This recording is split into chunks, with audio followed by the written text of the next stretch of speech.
ஜெய் குருதத், ஜெய் குரு பரசுராம். நமஸ்காரம். நான் கரூரிலிருந்து வல்சலா பண்ணிக்கிற பிரசன்ன ஜோதிடர். இன்றைக்கி நம்ம 2025ஆம் ஆண்டு புத்தாண்டு ராசி பலன்கள் கும்ப ராசிக்கு எப்படி இருக்குன்னு பார்க்க போகிறோம். இப்போ நான் சொல்லக்கூடிய பலன்கள் பொதுவான பலன்கள் தான். ஆனால் உங்களுக்கு 100% அக்யூரேட்டான பலன்கள் வேணும் அப்படின்னா உங்களுடைய இண்டிவிஜுவல் ஹாரோஸ்கோப்பில் கிரகங்களுடைய பொசிஷன் இப்போ என்ன திசாபுத்தி போயிட்டுருக்கு மற்றும் கோச்சாரத்துடைய நிலைகள் இது எல்லாத்தையுமே நம்ம கால்குலேட் பண்ணி தான் ஒரு 100% அக்யூரேட்டான ப்ரெடிக்ஷன் நம்ம கொடுக்க முடியும். இருந்தாலும் நான் சொல்லக்கூடியது 90% கரெக்டாக தான் இருக்கும். இந்த 2025ஆம் ஆண்டு எப்போ பிறக்குது அப்படின்னா மார்கழி மாதம் 16ஆம் தேதி உத்திராட நட்சத்திரம் 1ஆம் பாதம் தனுசு ராசி பிரதமை திதி புதன்கிழமையில இந்த வருஷம் பிறக்குது. இந்த 2025ஆம் வருடத்தில் நீங்கள் எடுக்கக்கூடிய ஒவ்வொரு முயற்சியுமே சக்ஸஸ் ஆகணும் அப்படின்னு உங்களுக்காக நான் அம்பாள் கிட்ட பிரார்த்தனை பண்ணிக்கிறேன்.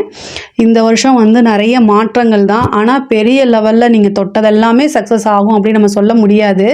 ஏன்னா இந்த சனி உங்களுக்கு கொஞ்சம் பாதிப்புகள் இன்னும் குறையில. ஜென்ம சனி உங்களுக்கு வாக்கு சனியாக போக போகுது.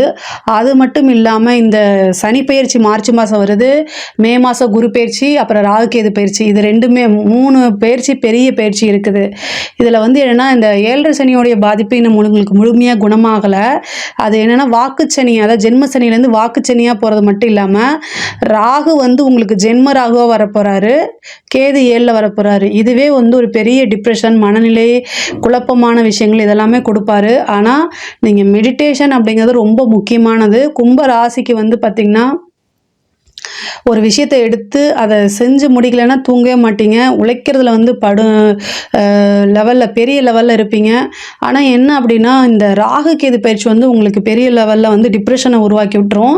ரொம்ப ரொம்ப கவனமாக இருங்க. மெடிடேஷன் தான் இதுக்கு ஒரு சிறந்த வழி. ராகு கேதை பொறுத்த வரைக்கும் நீங்கள் கோவில் துர்க்கை அம்மன் வழிபாடு பண்ணுங்கள். துர்க்கை தான் சனிக்கிழமை ராகு காலத்தில் துர்க்கை வழிபாடு இது ரொம்ப ரொம்ப சிறப்பான பலன்களை கொடுக்கும். சனிக்கிழமை, ஏன்னா சனியோட வீட்டுக்கு ராகு வராரு, சனிக்கிழமை ராகு காலத்தில் துர்க்கையை போய் வழிபாடு பண்ணுங்கள். இல்லைன்னா காளி வழிபாடு ரொம்ப பெஸ்ட்டு. சனிக்கிழமை காளி வழிபாடு பண்ணுங்கள். இது ரொம்ப ரொம்ப பெஸ்ட்டாக இருக்கும். உங்களுக்கு வாக்குச்சனி கோப்பை குலைக்கும்னு சொல்லுவாங்க. நீங்கள் பேசக்கூடிய வார்த்தைகளை நிதானமாக, ரொம்ப ரொம்ப முக்கியமானது. தொழிலை பொறுத்த வரைக்கும் உங்களுக்கு 10ஆம் இடத்துக்கு குரு பார்வை எவ்வளோ நாளைக்கு இருக்குன்னா 18ஆம் தேதி மார்ச், 18 மே மாதம். இந்த தொழில் ஸ்தானத்தை பொறுத்த வரைக்கும் குரு உங்களுக்கு மே மாதம் 18ஆம் தேதி வரைக்கும் குருவோடைய பார்வை இருக்குது. அதுக்கப்புறம் குரு உங்களுக்கு 5ஆம் இடத்தை 11ஆம் இடத்தை பார்க்குறாரு. 5ஆம் இடத்துக்கு போய் 11ஆம் இடத்தை பார்க்குறாரு.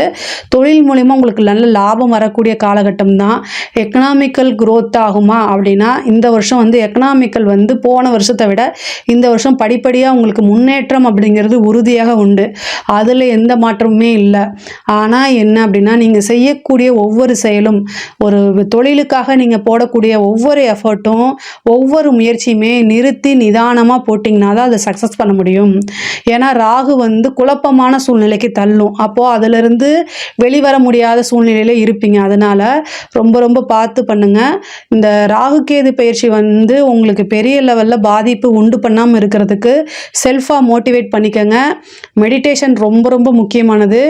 சனிக்கிழமை ராகு காலத்தில் காளி வழிபாடு ரொம்ப ரொம்ப முக்கியமானது. இந்த 3யுமே ஃபாலோ பண்ணிட்டீங்கன்னா இந்த வருஷம் நீங்கள் நம்பர் 1. எந்த விஷயமே உங்களை பெருசாக பாதிக்காது. தொழிலும் ரொம்ப நிறைய நல்ல அமைப்புகள்லாம் இருக்குது. லாபம் அப்படிங்கிறது தொழில் மூலிமா லாபம் இருக்குது. புதுசாக தொழில் தொடங்கலாமான்னா உங்களுடைய ஜாதகத்தை பார்த்துக்கோங்க. 10ஆம் அதிபதி உங்களுக்கு எப்படி இருக்காரு, இப்போ என்ன திசாபுத்தி போயிட்டுருக்கு, இதெல்லாமே கால்குலேட் பண்ணிவிட்டு புதுசாக தொழில் ஆரம்பிக்கிறதுனா அதை செய்யுங்க. ஆனால் கோச்சாரத்தில் பெரிய லெவலில் சப்போர்ட் பண்ணலை. ஏற்கனவே போயிட்டுருக்கக்கூடிய தொழிலுக்கு ஓகே தான். இந்த சனி 2ஆம் இடத்துக்கு போயிட்டு உங்களுக்கு 11ஆம் இடத்தை பார்க்குறாரு. 2ஆம் இடத்துலேருந்து 11ஆம் இடத்துக்கு பார்க்குறாரு உங்களுடைய ராசி அதிபதி. அப்போ என்னென்னா வருமானம் அப்படிங்கிறது இந்த வருஷம் உறுதியாக உண்டு. எதிர்பாராத வருமானம் நீங்கள் எதிர்பார்த்துருக்கவே மாட்டீங்க. என்னடா அது நம்ம இவ்வளோ தூரம் உழைச்சோம் அப்போல்லாம் வரல, இப்போ வருது அப்படின்னு ஒரு சாதாரண சின்ன விஷயத்தை செய்ய போய் பெரிய லெவலில் உங்களுக்கு வருமானம் அப்படிங்கிறது வந்துடும். அதே நேரத்தில் தேக ஆரோக்கியத்தில் கவனமாக இருங்க. உத்தியோகத்தில் இருக்கிறவங்களுக்கு வந்து ப்ரொமோஷன்ஸ் அப்படிங்கிறது உறுதியாக வரும். அது எப்படி வரும் அப்படின்னா, இந்த ராகு கேது வந்து சம்டைம் வந்து திடீர்னு ஒரு அதிர்ஷ்டம் விபரீத ராஜயோகம் அப்படிங்கிறது வந்துடும். அந்த விபரீத ராஜயோகம் என்னென்னா, உங்களுக்கு முன்னாடி ஒருத்தங்களோ அல்லது 2 பேரோ இருப்பாங்க. அவங்களுக்கு வரக்கூடிய ப்ரொமோஷன் 3ஆவதாக இருக்கக்கூடிய உங்களுக்கு தானாக தேடி வரும். அது எப்படின்னா, ஒருத்தர் வந்து என்னென்னா ஏதாவது ஒரு பனிஷ்மெண்ட் வாங்கி போகிறது, இன்னொருத்தருக்கு உடல்நிலை பாதிப்பாகி போகிறது, அதுக்கப்புறம் 3rd பிளேஸில் இருக்க உங்களுக்கு தேடி வரும். இதுதான் விபரீத ராஜயோகம். இந்த மாதிரி அமைப்பை வந்து இந்த வருஷம் உங்களுக்கு கொடுத்துரும். அதனால் கிரகங்கள் வந்து நல்ல அமைப்பில் கொடுக்குது. ஏன்னா 5ல் இருந்து குரு வந்து உங்களுடைய ராசியை பார்க்குறாரு, அதே நேரத்தில் 11ஆம் இடத்தையும் பார்க்குறாரு குரு. இந்த 11ஆம் இடத்தை பார்க்கறது மட்டும் இல்லாமல் உங்கள் ராசிக்கு ராகு வருது. அதெல்லாம் வந்து விபரீத ராஜயோகத்தை கொடுக்கக்கூடிய அமைப்புகள் இருக்குது. இதை கரெக்டாக யூஸ் பண்ணிக்கோங்க. காளி வழிபாடு பண்ணுங்க, ரொம்ப உயர்வான நிலைக்கு நீங்கள் போக முடியும். படிக்கக்கூடிய குழந்தைங்களுக்கு படிப்பில் வந்து ஆர்வம் நீங்களாக வளர்த்துக்கணும். 5ல் குரு போகுது. ஹயக்ரீவர் வழிபாடு பண்ணுங்கள், குரு வழிபாடு பண்ணுங்கள், தட்சிணாமூர்த்தி வழிபாடு பண்ணுங்கள். படிப்பில் நல்ல மார்க் எடுக்க முடியும். உயர்கல்வியை பொறுத்த வரைக்கும் ரொம்ப சூப்பராக இருக்குது. படித்து முடித்த உடனே நீங்கள் வந்து பிளேஸ்மெண்ட் ஆகிறதுக்கு உண்டான வாய்ப்புகள்லாம் இருக்குது. இந்த வருஷம் நீங்கள் எதிர்பார்த்துருக்கவே மாட்டீங்க, நல்ல பிளேஸ்மெண்ட்டும் உங்களுக்கு கிடச்சிரும். உத்தியோகத்தில் இருக்கவங்களுக்கும் சரி, வேலை இப்போ எதிர்பார்த்துட்டு இருக்கவங்களுக்கும் சரி, ஈஸியாக கிடைக்கிறதுக்கு உண்டான வாய்ப்புகள் இருக்குது. ஒரு சிலர் அந்த சர்வீஸ் கமிஷன் எக்ஸாம்ஸ் எழுதியிருக்கவங்களுக்குலாம் வந்து நல்ல ரிசல்ட் தானாக தேடி வரதுக்கு உண்டான அமைப்புகள் இருக்குது. பொதுவாகவே வந்து இந்த 7.5 சனி மேலே எந்த பழியும் நம்ம போடக்கூடாது. சனியுடைய வேலை என்னன்னா, நம்ம என்ன முயற்சி பண்ணுறோமோ அதுக்கு உண்டான பலன்களை கொடுத்துருவாரு. நம்ம நல்லது செஞ்சால் நல்ல பலன்களை கொடுப்பாரு, கெட்டதை செஞ்சால் கெட்டதை கொடுத்துருவாரு. அதாவது நம்ம வேணுக்குனுமே யாருமே நம்ம போய் கெட்டது செய்ய மாட்டோம், நம்மளுடைய சூழ்நிலை. ஆனால் சூழ்நிலை எதுவாக இருந்தாலும் சனி அவருடைய பணியை செவ்வனே செய்வார். இதை மட்டும் ஞாபகம் வச்சுக்கோங்க. ஸோ நம்ம என்ன போடுறோமோ அதுதான் நமக்கு திருப்பி கிடைக்கும். ஸோ இந்த விஷயத்துலேருந்து நீங்கள் விலகாதீங்க. கும்பராசிக்காரங்க ஈஸியாக வின் பண்ணணும். ஷார்ட்டாக, அதாவது குறுகிய காலத்துக்குள்ளே ஒரு பெரிய லெவலில் வரணும் அப்படின்னு நினைப்பீங்க. சனியோடைய பாதிப்புகள் முழுமையாக இன்னும் உங்களுக்கு போகலை. வாக்குஸ்தானத்தில் குடும்பஸ்தானத்தில் தான் இருக்கார். அதனால் ரொம்ப நிறுத்தி நிதானமாக செயல்படணும். ஆனால் உங்களோட வளர்ச்சி அப்படிங்கிறது நிர்ணயிக்கப்பட்டது தான், அதில் எந்த மாற்றமுமே கிடையாது. 2025ஆம் ஆண்டு உங்களுடைய வளர்ச்சி அப்படிங்கிறது நிர்ணயிக்கப்பட்டு விட்டது. ஸோ அதனால் நீங்கள் கவலையே பட வேண்டாம். நீங்கள் உங்களுக்கு உண்டான முயற்சியை மட்டும் போட்டுட்டே இருங்க. அது உறுதியாக சக்ஸஸை தான் கொடுக்கும். இந்த கேது 7ஆம் இடத்துக்கு வந்திருக்கனால கணவன் மனைவியிடையே வந்து ஒற்றுமையாக இருந்தால் அதை பிரித்து விடுறதுக்கு உண்டான எத்தனை வழி இருக்கோ அத்தனையும் பார்ப்பாரு. அதாவது நீங்கள் அமைதியாக போகணும்னு நினச்சா கூட உங்களுடைய வீட்டில் இருக்கவங்க அப்படி போக மாட்டாங்க. 7ல் கேது, அந்த கேது அப்படிங்கிறதே கட் பண்ணி விடுறதுங்க தாங்க. அது வந்து உங்களுடைய கழுத்தை இறுக்கி பிடிச்சிட்டு மூச்சு விட முடியாத அளவுக்கு உங்களை வந்து கொண்டு போய் தள்ளி விடும். ஆனால் அதனால் கவனம் செலுத்துங்க. அதாவது அமைதியாக போங்க, அட்ஜஸ்ட்மெண்ட் பண்ணி போங்க. இதைத்தான் நான் சொல்ல முடியும். வாக்குச்சனி கோப்பை அதாவது அவசரப்பட்டு எந்த வார்த்தையும் விட்டுறாதீங்க. அதையே பிடிச்சிக்கிட்டு அவங்க என்னென்னா சண்டைக்கு வருவாங்க. அதனால அமைதியாக போயிருங்க. பிரச்சனை வருதுன்னு நினச்சிட்டு வீட்டை விட்டு வெளியில் அமைதியாக வெளியில் போய் எங்கேயாவது சாப்பிட்டுட்டு திரும்ப வந்துடுங்க. அந்த மாதிரி பண்ணுங்கள். ரொம்ப ரொம்ப கஷ்டமான நெருக்கடியான சூழ்நிலைகள் தான். கணவன் மனைவியாக இருந்தால் கணவனையும், கணவனாக இருந்தால் மனைவியும் ஒருத்தருக்கு ஒருத்தர் வந்து புரிஞ்சு அனுசரித்து நடக்கிறது வந்து இந்த வருஷத்தில் ரொம்ப ரொம்ப முக்கியமானது. பெண்களாக இருந்தால் கணவருடைய தேக ஆரோக்கியத்திலையும், ஆண்களாக இருந்தால் மனைவியுடைய தேக ஆரோக்கியத்திலையும் கவனம் செலுத்துறது ரொம்ப ரொம்ப நல்லது. அதே மாதிரி பூர்வீக சொத்துக்கள் இருந்த வில்லங்கங்கள்லாம் நீங்கி பூர்வீக சொத்துக்கள் தானாக தேடி வரதுக்கு உண்டான அமைப்பு இருக்குது. இது வரைக்கும் என்ன ப்ராப்ளம் இருந்தாலும் அது எல்லாமே சால்வ் ஆயிருங்க. எதிர்பார்த்த விஷயங்கள் நடக்கும். உங்களுக்கு இந்த 2025ல் ஒரு பெரிய ட்ரீம் வச்சுருப்பீங்களே, அது எல்லாமே நிறைவேறக்கூடிய அமைப்புகள் இருக்குது. தாய் வழி சொத்துக்கள், தந்தை வழி சொத்துக்கள்லாம் வந்து தானாக தேடி வரதுக்கு உண்டான வாய்ப்பு இருக்குது. ஒரு சிலருக்கு பினாமி சொத்துக்கள் கிடைக்கிறதுக்கு உண்டான வாய்ப்பு இருக்குது. நீங்கள் எந்த அளவுக்கு முயற்சி போடுறீங்களோ அந்த அளவுக்கு இருக்குது. திடீர்னு ஒரு அதிர்ஷ்டமும் காத்துக்கிட்டு இருக்குது. பெண்களை பொறுத்த வரைக்கும் இந்த வருஷம் ரொம்ப சூப்பராக இருக்குது. வீட்டில் கொஞ்சம் அனுசரியாக நடந்துக்கங்க. வீட்டை விட்டு நீங்கள் வெளியில் போகும்போது கரெக்டான இன்ஃபர்மேஷன் நீங்கள் சொல்லிட்டு போங்க. சோஷியல் மீடியாவில் ஆக்டிவாக இருக்கக்கூடிய ஆணாக இருந்தாலும் சரி, பெண்ணாக இருந்தாலும் சரி, கும்ப ராசியை பொறுத்த வரைக்கும் சனி 2ஆம் இடத்துல இருக்குது. சோஷியல் மீடியா வந்து பார்த்திங்கன்னா இருக்கிறவங்க பேசக்கூடிய விஷயங்கள்லாம் ரொம்ப கவனமாக இருங்க.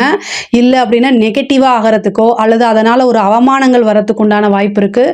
ரொம்ப ரொம்ப கவனமாக இருக்கணும். காதல் சம்மந்தப்பட்ட பிரச்சனைகள், உங்களுக்கு வந்து காதல் சம்மந்தப்பட்ட பிரச்சனைகளில் ஏதாவது ஒரு ப்ராப்ளம் வரதுக்கு வாய்ப்பு இருக்குது. அதனால் ரொம்ப ஜாக்கிரதையாக இருக்கணும். திருமணத்தை பொறுத்த வரைக்கும் வந்து பார்த்திங்கன்னா உங்களுடைய களத்திர ஸ்தானத்துக்கு வந்து பார்த்திங்கன்னா எந்த கிரகங்களுடைய எதுவுமே இல்லை. ராகு கேது மட்டும்தான் வருது. அதாவது கேது வந்து 7ஆம் இடத்துக்கு வராரு. எப்போ வராரு அப்படின்னா மே மாதத்துக்கு அப்புறம் வராரு. இந்த கேது வரும்போது உங்களுக்கு 7ஆம் அதிபதியோட தசாபுத்தியாக இருந்தால் மட்டும் நீங்கள் வந்து அதை ப்ரொசீஜர் பண்ணுங்கள். இல்லை அப்படின்னா ஆஃப்டர் ராகு கேது பயிற்சி வரைக்கும் வெயிட் பண்ணுறதா ரொம்ப நல்லது. அதுக்குள்ளே இந்த 7.5 சனியும் போயிடும். ஏன்னா குடும்பஸ்தானத்துக்கு சனியும் 7ஆம் இடத்துல கேதுவும் இருக்கும்போது அவ்வளோ பர்ஃபெக்டான நம்ம டைம் அப்படின்னு சொல்லிட முடியாது. அதனால் திருமணம் சம்மந்தப்பட்ட விஷயங்களில் வந்து உங்களுக்கு 7ஆம் அதிபதியோட தசாபுத்தி ரொம்ப ஸ்ட்ராங்காக இருக்குது, 7ஆம் இடம் ரொம்ப ஸ்ட்ராங்காக இருக்குது அப்படின்னா அதுக்குண்டான ப்ரொசீஜர், அதாவது உங்களுடைய ஃபேமிலி ஜோசியரை கலந்து ஆலோசிச்சுட்டு அதுக்குண்டான விஷயங்களை செய்யுங்க. ரொம்ப நாளாக குழந்தை பேபிக்காக நீங்கள் ட்ரை பண்ணுறீங்க, நீங்கள் நிறைய ட்ரீட்மெண்ட்டும் எடுத்துகிட்டு சக்ஸஸ் ஆகலை, ஃபெயிலியர் ஆகிருக்கு அப்படின்னா இந்த ராகுகேது பயிற்சி சூப்பரானது. பொதுவாகவே இயற்கை அல்லாத செயற்கை முறைக்கு வந்து ராகு கேது தான் நம்பர் 1. இதை நான் நிறைய டைம் சொல்லியிருக்கேன். இந்த ராகு கேது எதுக்கு சப்போர்ட் பண்ணுதோ இல்லையோ, செயற்கை முறை கருத்தரிப்பு குழந்தைகளுக்கெல்லாம் இது சப்போர்ட் பண்ணும். ஐவிஎஃப் டெஸ்ட் டியூப் பேபிக்கெலாம் நீங்கள் போகணும் அப்படின்னா புற்று வழிபாடு பண்ணுங்கள். அது ரொம்ப ரொம்ப சக்ஸஸை கொடுக்கும். அதே மாதிரி வந்து குலதெய்வ வழிபாடு பண்ணுங்கள்.